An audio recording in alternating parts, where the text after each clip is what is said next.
হরে কৃষ্ণ, রাধে রাধে বন্ধুরা। আশা করছি সবাই খুব ভালো আছো আর আমরাও ভালো আছি। আর আজকে চলে এসেছি আরও একটি নতুন সকালে নতুন ভিডিও নিয়ে। আর সকাল সকাল তোমাদেরকে আমাদের গোপু সোনাকে দর্শন করিয়ে দিলাম। তো চলো, গোপু সোনার ব্রেকফাস্ট দেওয়া হয়ে গেছে আর এবার মোটামুটি আমরা একটু রেডি হয়ে নেব, কারণ আমার বাবুর আজকে পরীক্ষা রয়েছে, আমার মেয়ের আজকে পরীক্ষা রয়েছে। তো ওকে গুছিয়ে গাছিয়ে সকাল 8টার মধ্যে বেরোতে হবে। যদিও স্কুল আমার খুবই কাছে, ঘরের সামনেই, দুটো বাড়ির পরেই। তো চলো আমি একটু রেডি হয়ে নিই। আমি রেডি হওয়ার পরে ওকে রেডি করব, কারণ আমি রেডি হতে হতে ওর ওদিকে ব্রাশ ট্রাশ সব কমপ্লিট হয়ে যাবে। তারপরে মোটামুটি একবারে স্কুল ড্রেস ফ্রেস পরিয়ে নিয়ে চলে যাব। আর যেদিন বন্ধুরা ওর পরীক্ষা থাকে না, সকালবেলা উঠে আমি ওকে পড়াতেও যাই না, মানে ওকে কোনো ব্রেনে চাপ দিতে চাই না। অনেকে দেখেছি পরীক্ষার মধ্যে একটু বেশিই পড়ায়, আর আমার কেন জানি না পরীক্ষার মধ্যে বাচ্চাকে মানে একদম কম পড়াই আমি পরীক্ষার মধ্যে। তো দেখো এদিকে মা আমাদের বিছানাটা তুলে দিচ্ছে, মা বিছানা তুলে দিচ্ছে কারণ আমার এখন বিছানা তুলতে গেলে দেরি হয়ে যাবে। আর আমি রেডি হতে হতে মেয়ে দেখো মাকে হেল্প করে দিচ্ছে একটুখানি। তো আমি বললাম যে তুই তাড়াতাড়ি তোরটা আগে গোছা, যদিও ও ওর নিজের গোছানো গোছাতে পারে না, তবুও কথার কথা আর কি। যাই হোক, এখানে গোছানো হয়ে গেলে ওকে আমি ড্রেস ফ্রেস পরিয়ে নিয়ে একবারে চলে যাবো স্কুলের দিকে।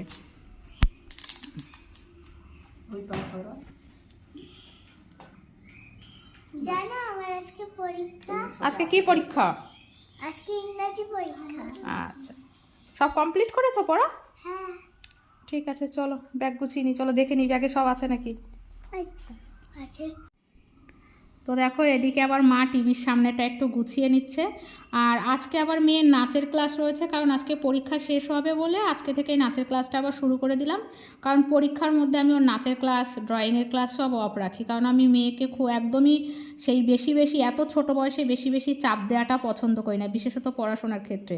কারণ এই বয়সে যদি খেলাধুলা না করে, নিজের মতো জীবন না কাটায়, তাহলে আর সারা জীবনে আনন্দ করবে কবে? এরপরে তো মাথায় হাজার রকমের দায়িত্ব চলে আসবে। সংসারের দায়িত্ব, চাকরি বাকরির দায়িত্ব, মা বাবার দায়িত্ব, বাচ্চার দায়িত্ব।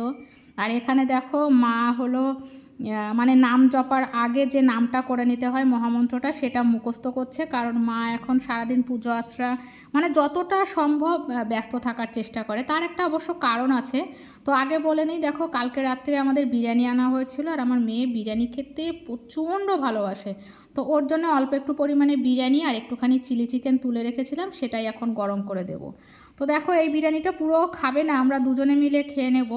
ওকে একটু দেবো, আমি একটু খাবো, খেয়ে তারপরে একটু দেরি করেই রান্না করব, কারণ সকালবেলা মার চা দিয়ে রুটি দিয়ে খেয়ে নিয়েছে। তো দেখো ওকে দিয়ে দিয়েছি, ও তো খেয়ে খুব খুশি।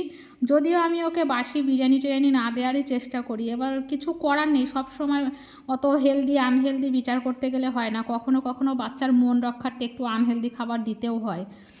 তো যাই হোক, দেখো ওর এটা দিয়েই ব্রেকফাস্ট হয়ে যাবে, স্কুল থেকে চলে এসেছে, আর যেটুকু ছিল সেটুকু দিয়ে আমার হয়ে গেছে। আর এবার পড়ার টেবিলটা গুছিয়ে নেব, আর এই টেবিলগুলোকে এখান থেকে একদমই সরিয়ে দিতে হবে। আর এটা জানো তো আমরা ডাইনিং টেবিলের জন্য কিনেছিলাম, এটা কিন্তু অ্যাকচুয়ালি ডাইনিং টেবিলই, কিন্তু টেবিলের কালারটা দেখে আমার মেয়ের পছন্দ হয়ে গেছে। ও এখন স্টাডি টেবিল ছেড়ে ও আমাকে বলেছে না এটা তোমাদের দেবো না, এটাই আমি পড়বো। তো এই টেবিলটা কিনে এনে একদিনও এই টেবিলটায় বসে আমরা খেতে পারিনি, ওকে পড়ার জন্যই ছেড়ে দিয়েছি। তো যাই হোক বন্ধুরা, আমার মেয়ে সারাদিন এই টেবিলে ওই কখনো পড়ছে, কখনো ড্রয়িং করছে, কখনো পুতুল নিয়ে সাজাচ্ছে। তো যাই হোক সারাদিন এইভাবেই ওর দিনটা কেটে যায়, কারণ বাড়িতে তো খেলার কেউ নেই, পাড়াতেও বেরোয় না। তো বন্ধুরা চলো আজকের ভিডিওটা এখানেই শেষ করছি, দেখা হচ্ছে পরের দিন, ভালো থেকো।